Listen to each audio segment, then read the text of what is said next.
Welcome to Pick Up and Deliver, the podcast where I pick up my audio recorder when I drop my kids off at school and deliver an episode to you while I walk home. I'm Brendan Riley.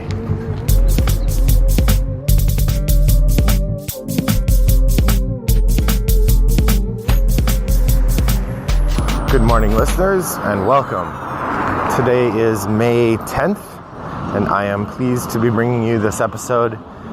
I normally would record an episode in the morning on my way home from dropping kids off at school on a Thursday, but I am actually recording this episode to stick it in out of sequence and actually on the wrong day. Instead of publishing on Friday, I'm planning to publish this today when I get a minute to edit it, because it's topical and timely and so on.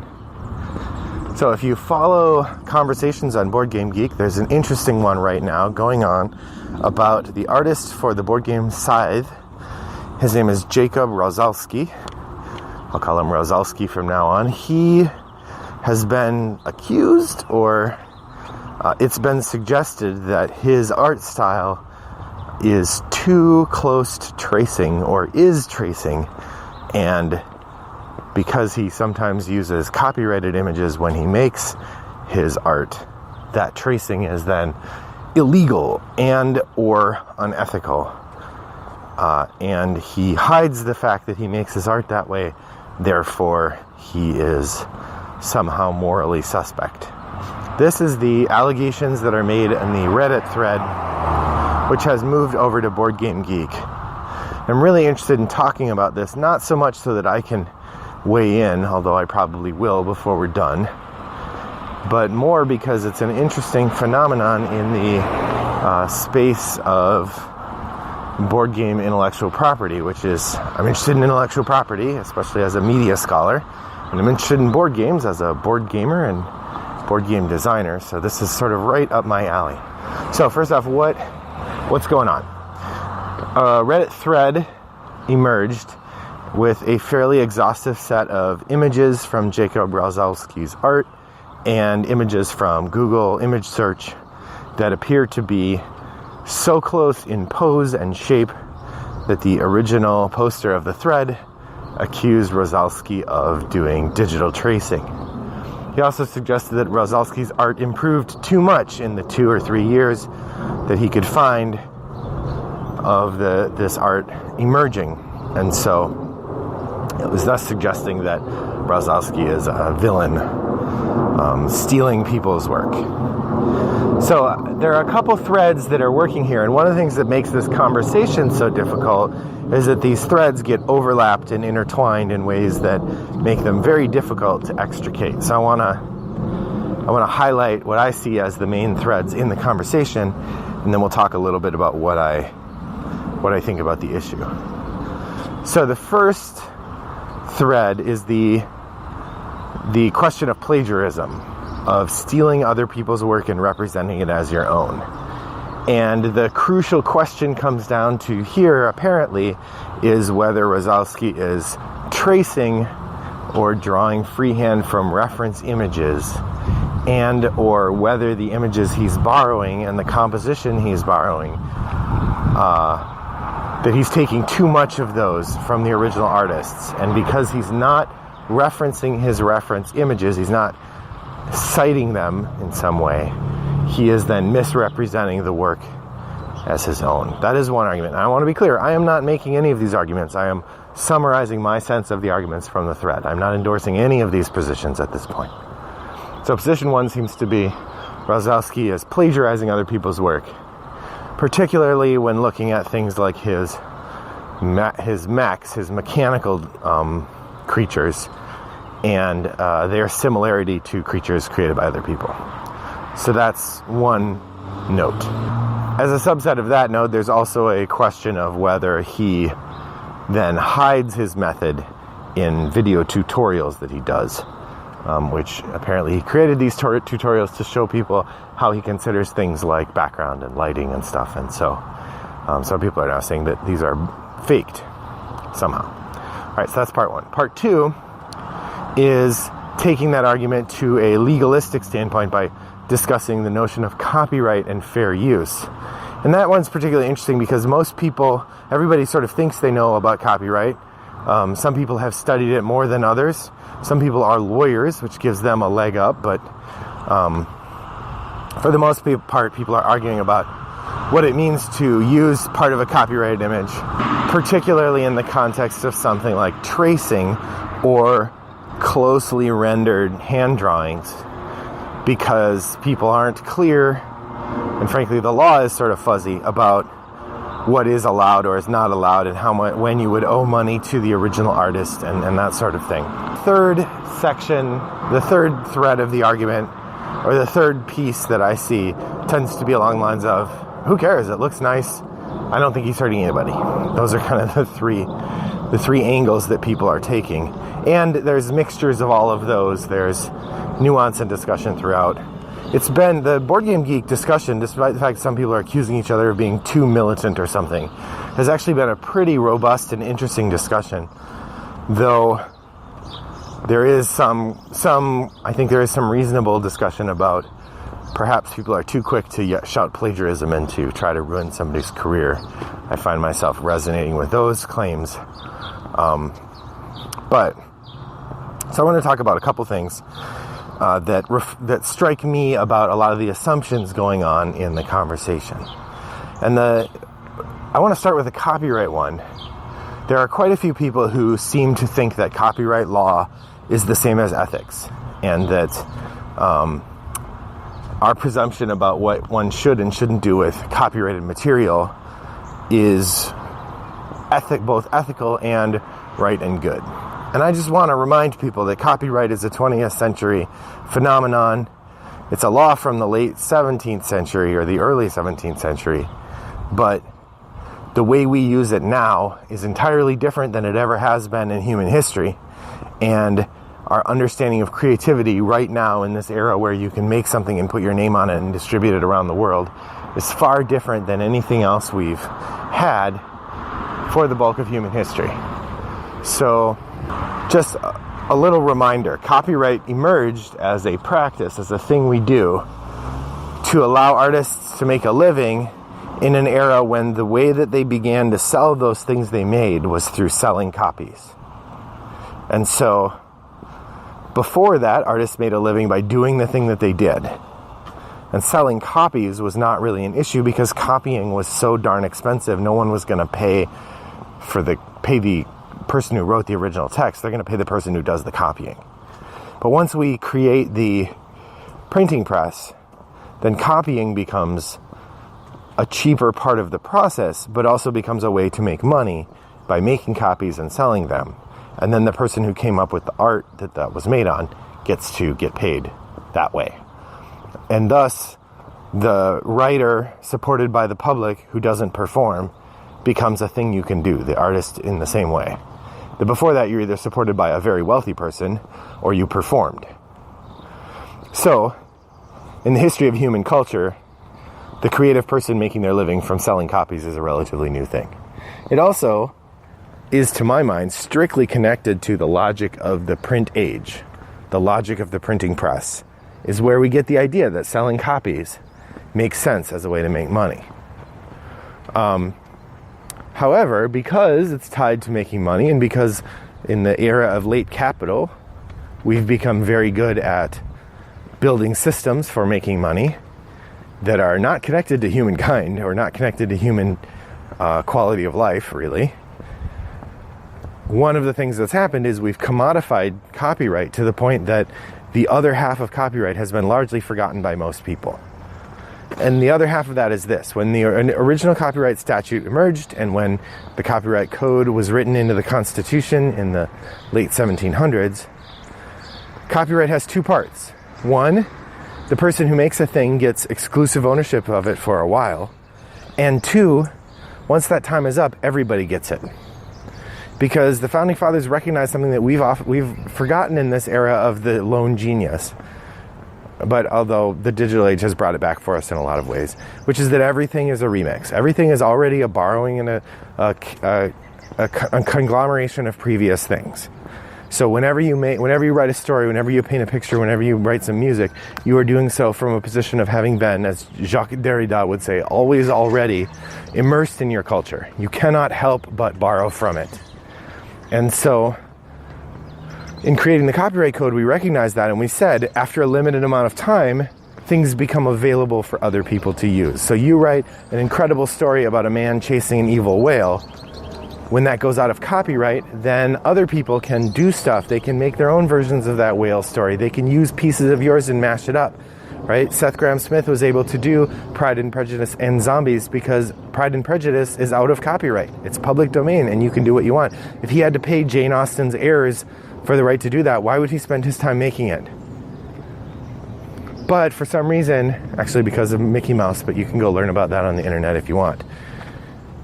Most of the work of the 20th century is locked up in copyright. And we've basically ignored the shared cultural growth part of the copyright, of the tradition of the creative arts. But that's all separate from this thing that we're talking about here. When you look at the people who are talking about the ethics of borrowing, there's a really interesting sort of technophobia connected to the notion that if you can freehand an image that you're looking at, that's okay. But if you trace it, it's not okay. That to me is a really weird distinction. Either way, you're making an image that looks like the other thing. Either way, you're producing something new. Like if you do a slavish reproduction of the other image, that is copyright violation. You're making a copy of it. But if you take a piece of it and you do something else, to me, that's transformative and that's art. But here's the part that I find really interesting about this discussion in the context of board games. Board games are an incredibly recombinative art, right? Board games only work because you're allowed to take mechanisms from previous board games and use them in yours. The board game hobby would not be anywhere near as robust as it is right now if everybody had to pay licensing rights to use whatever mechanisms they're borrowing from other places. Of course, writing traditions are the same way, narrative traditions are the same way, but at some point we decided particular kinds of copying should be so protected that any violation of that becomes problematic. So tracing, bad. Mimicking the story, that's fine. Sampling, bad. Mimicking the style, that's okay unless you do it too closely. Ask Pharrell about that. So what I find really frustrating is clearly what Rozalski's making are new images. Nobody looks at the images he makes and confuses them with the other things. Right? I've seen the fair use test is an interesting one here. So the fair use test, the way the courts decide if something is fair use in copyright, is they use 4 factors. They use the nature of the original work, the nature of the new work, the way you've transformed it, the amount you took, and the marketability, the effect on the market. Those are the 4 factors. So let's think about how Rozalski's working. The nature of the work that he's borrowing from. So he's borrowing from images that are online that are generally used in a variety of ways. But as far as I can find, he's not borrowing from board game art. Right? So the images, he's using them in a different way than they were used before. The nature of his current work, right? His current work is recombining these images, taking bits and pieces from a variety of different places and creating this new thing that was so original that people recognized it as being quite remarkable and saw it fit to award it lots of awards and stuff. So it's definitely not seen as a carbon copy of something else. It's seen as genuinely transformative by most people. The third part, monetary. It seems that this is, I think, the most sticky part in terms of a straight-up copyright discussion, because it seems as though some of the images Rozalski borrowed from are commercially produced images. And generally, those are for sale for use in things like this. But at the same time, he's significantly transforming them, and if he's to be believed, he's freehand drawing them as reference images. There's an argument to be made that he's using them as inspiration, but it's not a direct copy, and he's not using the actual image as he writes. But I would cede that the third of the 4 factors is the most dubious. But unless he borrowed from a straight-up for-sale image, like a Getty image or an AP wire image, at best they've got a tenuous claim, and still there's a decent argument to be made that his work is transformative. And then finally, percentage use. He's using small parts of these images, right? He's not copying a full image, and he's changing them significantly such that it takes a significant amount of work to recognize the overlap. So all of this goes to the question of what is okay and what is not okay to borrow. And to me, that's the heart of the issue, because for me, the shift in the logic of the print age to the logic of the digital age, the logic of the digital age is cut and paste. That is the obvious thing you do with these tools. That is the obvious kind of creativity that we do. As soon as we're able to, we start making mashups, and we start making music videos, and we start making composite images. And I think there's a really strong, viable argument for the idea that what Rozalski is accused of doing, and what other people might do by taking bits and pieces of things that are out there in popular culture and reusing them into something new, as is done in tons of mashup videos online, as is done in all sorts of creative industries right now, that this is viable creative work. And if we are suggesting to ourselves or to one another that this is not viable and not ethical, we face a real issue in the coming decades as we try to figure out how to use these new tools in creative ways without just slavishly holding ourselves to the past. And admittedly, this might mean that the model by which artists get paid changes. But I think a significant part of it needs to be that artists get paid for doing the work they do, and that we rely less on the idea that artists should get paid for copies of the work they do later. That work being released should be far more available for adaptation and blending and mixing, because that is clearly where the creative locus goes. Right now, the lines of ethics and art and commerce are not matched up, and so people confuse commerce with ethics. I would argue that while there is something to be said for the idea that a tradition of naming your sources should be part of the conversation, that isn't the case and hasn't been for the bulk of human history.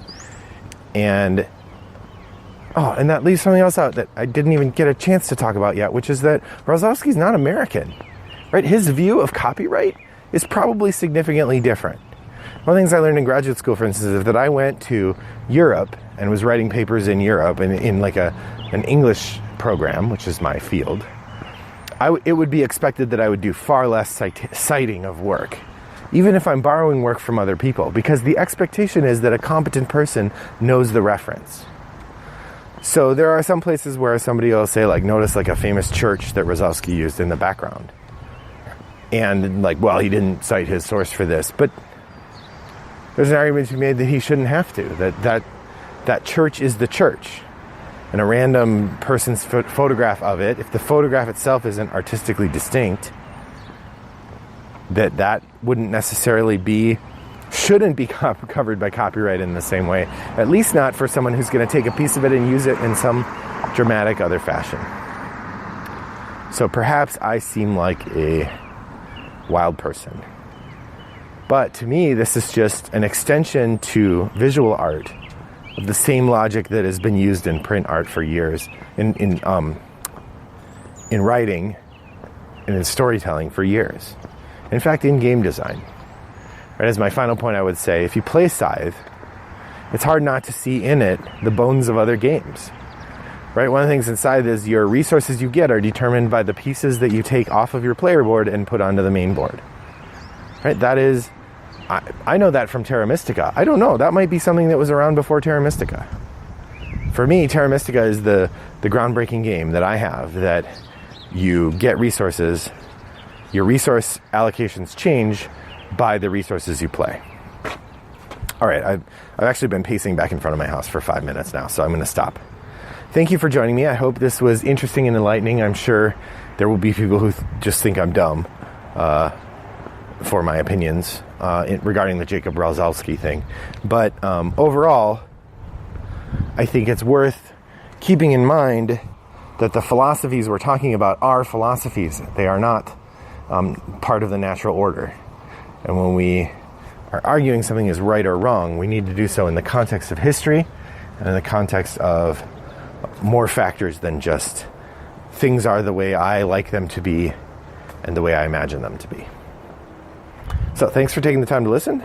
I'm Brendan Riley. You can reach out to me, Brendan at Rattlebox Games, or on Board Game Geek, or I'm going to post a link to this podcast in the Jakub Rozalski thread. But then you could also post a comment over on the Pickup and Deliver Guild, which is 3269. So thanks for joining me. I hope that your next walk is as pleasant as mine was. Bye-bye.